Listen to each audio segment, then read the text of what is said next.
इस एपिसोड की स्टार्टिंग में बताया जाता है कि डोमिनिक कल्ट हर मार्शल आर्टिस्ट और उसके टैलेंट की कदर करता है, लेकिन यहाँ फिर भी 6 मेजर कल्ट है जो कि सभी कल्ट से ऊपर है, जो कि आप स्क्रीन पर देख ही रहे हैं। इन सभी कल्टों ने मिलकर फैसला लिया कि वो अपने कल्ट की कुंवारी लड़कियों को डेमोनिक सेक्ट में भेजेंगे ताकि डेमोनिक कल्ट अपना हायर पैदा कर सके। ये सभी बच्चे डेमोनिक कल्ट के लीडर बनने के लिए पैदा होते हैं और इनकी ग्रोथ में होने वाला सारा खर्चा इनकी मदर की फैमिली करती है। और जब ये बच्चे बड़े हो जाते हैं तब ये डेमोनिक एकेडमी में जाकर डेमोनिक आर्ट्स सीखते हैं। डेमोनिक एकेडमी ये जगह हर 10 साल में सिर्फ एक ही बार ओपन होती है और सिर्फ बेस्ट कैंडिडेट को ही एडमिशन देती है। यहाँ के टीचर डेमोनिक कल्ट के हाई लेवल मास्टर्स होते हैं और इनका गोल होता है कि टैलेंटेड स्टूडेंट्स को एक दूसरे के खिलाफ खड़े करके उन्हें उनकी लिमिट्स तक पुश करना ताकि वो और ज्यादा ताकतवर हो पाए। और जब हायर्स एकेडमी में एडमिशन लेते हैं तब ये सारी कॉम्पिटिशन्स और भी ज्यादा इंटेंस हो जाती है। इसी के साथ कहानी मेन स्टोरी लाइन में शिफ्ट होती है जहाँ फिजिशियन बेग को खुद को घूरता देख कर चेयून घबराते हुए सोचता है, ये बात सही है कि फिजिशियन बेग पहले पॉइजन सेक्ट के लिए काम करते थे, इसलिए मैं उन्हें नहीं पता लगने दे सकता कि मेरे पास सिस्टम है। सिस्टम कहता है, होस्ट आपको परेशान होने की कोई जरूरत नहीं, क्योंकि इस लेवल की मेडिकल नॉलेज के साथ इम्पॉसिबल है कि कोई मेरे एग्जिस्टेंस का पता लगा सके। तभी फिजिशियन बेग कहते हैं कि इसमें कोई दो राय नहीं है कि यंग मास्टर की किसी ने मदद की है। अभी यंग मास्टर पूरी तरह से हेल्दी है और इस वक्त इन्हें किसी भी तरह की कोई भी इलाज की जरूरत नहीं है।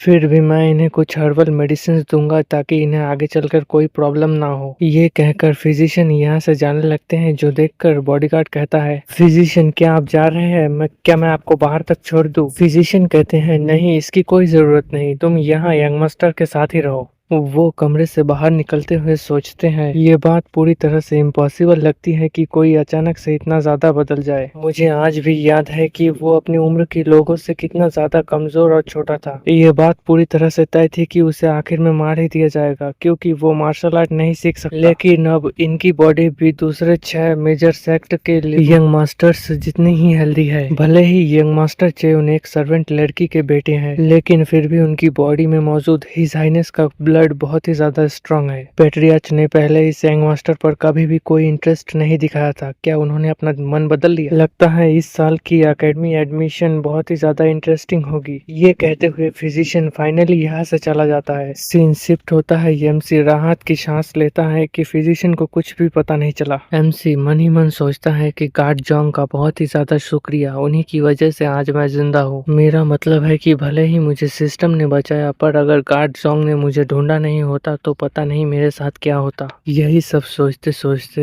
एमसी गार्ड जोंग को थैंक यू बोलने जा रहा होता है, पर जोंग उसे रोकते हुए कहता है, सॉरी यंग मास्टर, पर मुझे लगता है कुछ भी कहने से पहले आपको पहले नहा लेना चाहिए। जो सुनकर चेयुन एक कृपी सी हंसी हंसता है क्योंकि उससे बहुत ही ज्यादा गंदी बदबू आ रही होती है। आगे वो बात लेते हुए सिस्टम से बात करता है कि तुमने कहा था कि तुमने मुझे हील किया है जितना तुम कर सकते थे। सिस्टम कहता है, मास्टर बाहरी तलवार की चोटें और अंदरूनी चोटें बहुत ही जल्दी ठीक की जा सकती है, लेकिन ब्लड लॉस और मसल लॉस की रिकवरी के लिए बहुत ही ज्यादा टाइम लगता है क्योंकि इसके लिए कोशिका विभाजन की आवश्यकता होती है। और इस वक्त एमसी की शक्ल देखकर ही पता चल रहा है कि उसे घंटा कुछ समझ नहीं आ रहा है। जो भी हो, लेकिन क्या मैं तुम्हारी हीलिंग एबिलिटी को टेस्ट करके देख सकता हूँ? ये कहकर वो अपने हाथ में एक छोटा सा कट लगाता है जिससे थोड़ा सा ब्लड तो निकलता है, लेकिन वो तुरंत ही हील हो जाता है। जो देखकर एमसी हैरान होते हुए कहता है, क्या ही कमाल की एबिलिटी है। हालांकि इसे मैंने अपनी आंखों से देखा है, लेकिन फिर भी भरोसा करना मुश्किल है। ये तो ठीक है कि मुझे पता चल गया कि मैं हील हो सकता हूँ, लेकिन उन सभी इन्फॉर्मेशन का क्या जो तुमने मेरे दिमाग में ट्रांसफर किया है? क्या मैं उन सभी एबिलिटीज और इन्फॉर्मेशन का यूज कर सकता हूँ? अगर हाँ तो मैं नहाने के बाद तुरंत ही इन्हें भी टेस्ट करूंगा।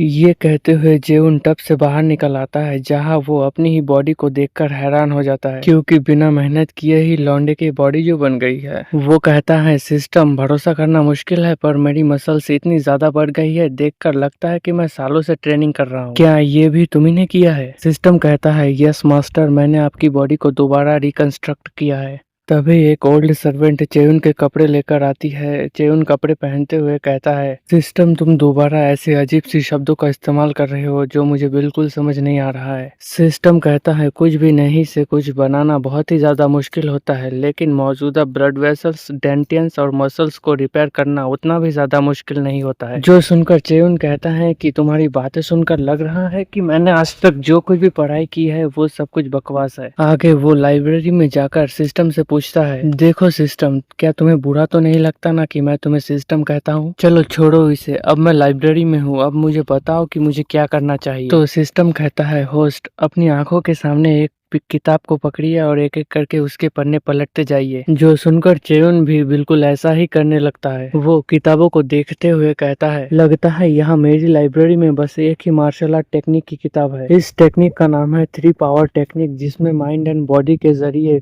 ची को कल्टीवेट किया जाता है। चेयुन इसे देखते हुए कहता है कि अगर मैं इसे जिंदगी भर भी कल्टीवेट करूँ तो इसे मास्टर करना लगभग नामुमकिन है। तो ठीक है फिर सिस्टम, देखते हैं तुम क्या कर सकते हो, मैं शुरू कर रहा हूँ सिस्टम। ये कहकर वो बहुत ही तेजी से किताब के पन्ने पलटने लगता है। चेयुन के पन्ने पलटने के साथ साथ ही सिस्टम इस पूरी टेक्निक को अपने मेमोरी में स्टोर कर लेता है। जो होते ही सिस्टम कहता है, स्कैनिंग पूरा हुआ, होस्ट के माइंड में डेटा ट्रांसफर किया जा रहा है। जो सुनकर चेयुन कहता है, क्या रिकॉर्डिंग ट्रांसफर, इसका क्या मतलब है? इसकी बात पूरी होने से पहले ही सिस्टम टेक्निक ट्रांसफर प्रोसेस शुरू कर देता है, जिससे कि चेयुन को काफी ज्यादा पेन होने लगती है। दर्द इतना ज्यादा होता है कि लगभग उसकी सांस ही अटक जाती है। तभी सिस्टम नोटिफिकेशन देता है कि सारा डेटा ट्रांसफर पूरा हुआ, बहुत ही जल्द जानकारी मास्टर के ब्रेन के हिसाब से एडजस्ट हो जाएगी। फिर जब चेयुन का दर्द कम होता है तब वो पूछता है कि सिस्टम, अब मुझे क्या करना होगा? सिस्टम कहता है, इसमें फिक्र की कोई बात नहीं, आपको बस टेक्निक के बारे में सोचना है और सारा काम अपने आप ही हो जाएगा। चेयुन के सोचने पर उसे टेक्निक के बारे में पता चलता है कि एक्यूपॉइंट मेरिडियन में क्यूआई चैनल के लिए बहुत ही ज्यादा खास रोल निभाता है।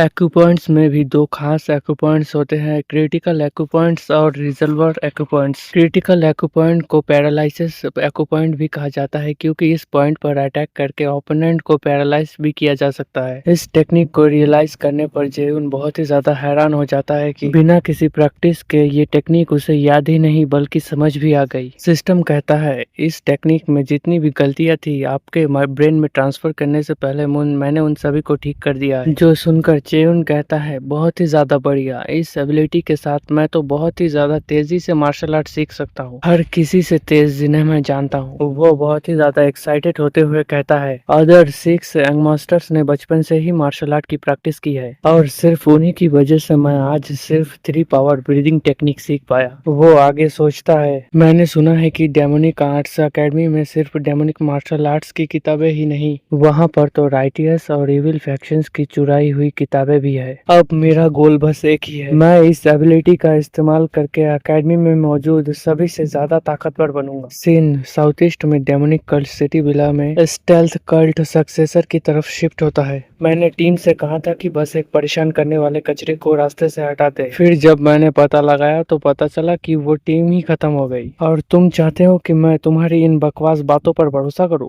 तभी घुटनों के बल बैठा हुआ पर्सन, जो कि सेक्ट में एक लोअर रैंक होल्ड करता है, वो कहता है कि जो कुछ भी मैंने देखा वो सब देखकर ऐसा लगता है कि इसमें किसी हिडन मास्टरमाइंड का हाथ है। यंग मास्टर मुगयुम। हाँ जानता हूँ, नाम थोड़ा अजीब है लेकिन यही नाम है इसका। जो सुनकर वो कहता है कि एक मामूली से कचरे को अपने रास्ते से हटाना, मुझे लगता था कि ये बहुत ही ज्यादा आसान होगा, लेकिन अब लग रहा है कि वो हम सभी से कुछ बहुत ही ज्यादा जरूरी छुपाने की कोशिश कर रहा है। क्या उसके गार्ड के अलावा कोई और भी उसे प्रोटेक्ट कर रहा होगा? जो भी हो, पर मैं अपने हाथों को गंदा नहीं करना चाहता था, पर अब क्या ही कर सकता हूँ, मेरे पास और कोई चॉइस नहीं है। ठीक है फिर मेरे प्यारे भाई, अब बस एकेडमी सिलेक्शन की देरी है, फिर मैं तुम्हें अपने हाथों से मारूंगा। ये कहते हुए वो एक बहुत ही ज्यादा गंदी सी हंसी हंसता है। सीन शिफ्ट होता है चेयुन के घर की तरफ, जहाँ चेयुन लेटे लेटे सोचता है, मैं बहुत ही ज्यादा नर्वस हूँ, इसी वजह से मुझे रात भर नींद नहीं आई। चलो जैसे तैसे रात कट गई, अब लगता है कि सुबह होने लगी है। ये कहकर वो अपने कमरे की खिड़की से बाहर देखते हुए सोचता है, अब बस मुझे जल्दी से एकेडमी में जाना है। ये कहते हुए वो खिड़की से बाहर एक वॉरियर को मार्शल आर्ट्स की प्रैक्टिस करते हुए देखता है। जहाँ इस वॉरियर को बड़ी ही तेजी से मार्शल आर्ट्स की प्रैक्टिस करता देखकर वो सोचता है, शायद मुझे भी चुपके से गार्ड जोंग की डैगर टेक्निक सीख लेनी चाहिए। नहीं, वैसे भी दूसरे सेक्टों के लोगों की नजर हमेशा मुझ पर बनी रहती है, और अगर उन्हें पता चल गया तो वो लोग मुझे इतनी आसानी से नहीं छोड़ेंगे। इसीलिए तो मैंने अपनी माँ से वादा किया था कि मैं एकेडमी में जाने से पहले मार्शल आर्ट्स की ट्रेनिंग नहीं करूंगा। तभी सिस्टम कहता है, मास्टर क्या आप गार्ड जोंग की टेक्निक को स्कैन करना चाहते हैं? जो सुनकर एमसी शॉक होते हुए कहता है, सिस्टम ये तुम क्या कर रहे हो? स्कैन उससे क्या होगा? वो छोड़ो, क्या तुम सच में किसी के भी मूव्स को स्कैन कर सकते हो? सिस्टम कहता है, यस मास्टर। अच्छा, इसका मतलब है कि तुम बस गार्ड जोंग की टेक्निक को स्कैन करोगे और उसे मेरे ब्रेन में ट्रांसफर कर दोगे, क्या बस इतना ही? सिस्टम भी लाइक, यस मास्टर, मेरे डेटाबेस में पहले से ही बहुत तरीके की मार्शल आर्ट्स प्रेजेंट है, आप चाहो तो मैं उन्हें भी तुरंत आपके ब्रेन में ट्रांसफर कर सकता हूँ। जो सुनकर जेउन सोचता है, तो क्या मुझे गार्ड जॉन की टेक्निक को उनसे बिना पूछे सीखना चाहिए? नहीं, मुझे सीखना ही पड़ेगा, क्योंकि मुझे दोपहर में एकेडमी में भी जाना है, इसलिए एकेडमी में पहुंचने के रास्ते में मुझे बिना किसी गार्ड के अपनी रक्षा भी करनी होगी। ये सोचते हुए वो सिस्टम को स्कैनिंग की परमिशन दे देता है। सिस्टम भी गार्ड जॉन की टेक्निक को बखूबी स्कैन करना शुरू कर देता है, जहाँ इस टेक्निक की हर बारीकी को सिस्टम खुद में रिकॉर्ड करने लगता है।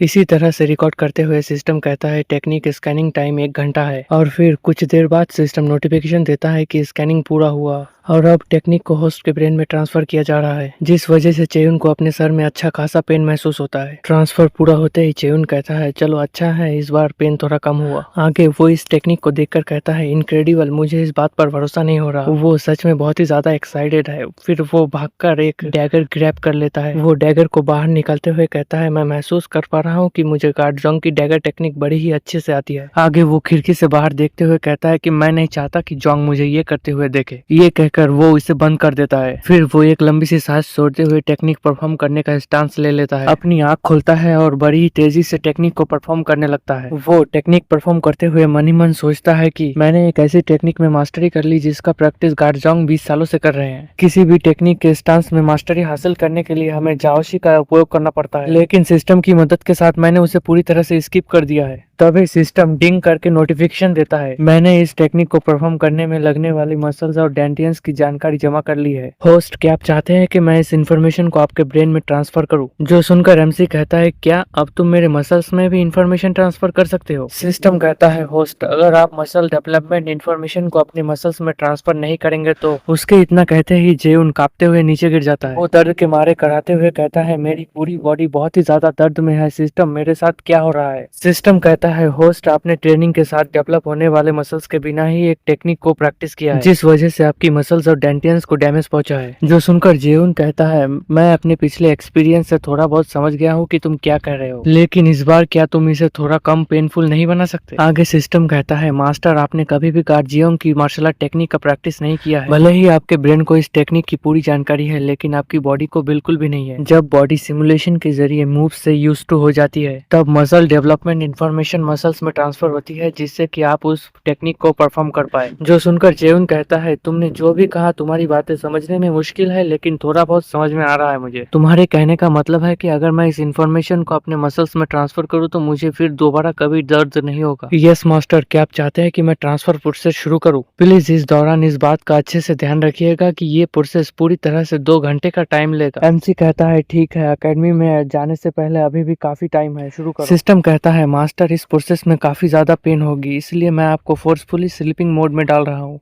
और अगर आप चाहो तो हम आपके होश में रहते भी ऐसा कर सकते हैं, क्या आप चाहते हैं? जो सुनकर चेउन कहता है कि मुझे सोना नहीं है, लेकिन अगर तुम्हें लगे कि मैं इसे हैंडल नहीं कर पाऊंगा तो तुम मुझे सुला सकते हो। अगले ही पल सिस्टम इंफॉर्मेशन ट्रांसफर शुरू कर देता है, जिसे महसूस करते हुए जेउन कहता है, क्या मैं तो बेवजह ही चिंता कर रहा था, इससे तो मुझे बस गुदगुदी सी हो रही है। अगले ही पल दर्द के मारे उसकी चीख निकल जाती है। सिस्टम कहता है, मास्टर, आपसे ना हो पाएगा, हम आपको सुला रहे हैं, जिससे कि एमसी कराते हुए धड़ाम से बिस्तर के बल पीठ के बल गिर जाता है। इस तरफ गार्ड जोंग एमसी के लिए रसोई में खाना बना रहा होता है। वो अपने बनाए खाने को टेस्ट करते हुए कहता है, वाह, बहुत ही बढ़िया, इतना अच्छा भी नहीं बना है, लेकिन किसी छोटे मोटे शेफ से इसकी तुलना तो की ही जा सकती है। आज मैं सब कुछ यंग मास्टर का फेवरेट ही बनाऊंगा। वो एक हल्की सी स्माइल देते हुए सोचता है, जब से मैंने यंग मास्टर के लिए खाना बनाना शुरू किया है, तब से अब तक पूरे 5 साल हो चुके हैं। स्टार्टिंग में तो मुझे चावल भी पकाने नहीं आते थे। आगे गार्ड जोंग जेयुन की माँ के लास्ट वर्ड्स को याद करता है, जहाँ वो कहती है, गार्ड जोंग, जेयुन का मेरे अलावा कोई और नहीं है। मैं चाहती हूँ कि मेरे जाने के बाद तुम उसका ध्यान रखो, मैं उसे तुम्हारे हाथों में सौंप कर जा रही हूँ। जोंग ये सब सोचते हुए कहता है, लेडी हवा की 5 साल पहले जहर की वजह से मौत हो गई थी, और अब young master demonic arts academy में एंटर करने वाले हैं। लेडी हवा, प्लीज यंग मास्टर का ध्यान रखना, ताकि मैं फिर से उनके लिए खाना बना सकूं। इतने में ही इसे जेयुन के चिल्लाने की आवाज सुनाई देती है। जो सुनकर वो घबराते हुए भागकर जेयुन के कमरे में पहुंच जाता है। जहां वो जेयुन को सोता देखकर उसे आवाज लगाता है, लेकिन कोई रिप्लाई न आने की वजह से वो जेयुन के पल्स चेक करने लगता है। वो कहता है इनकी पल्स तो बिल्कुल नॉर्मल है, तो आखिर यहाँ पर आखिर हुआ क्या।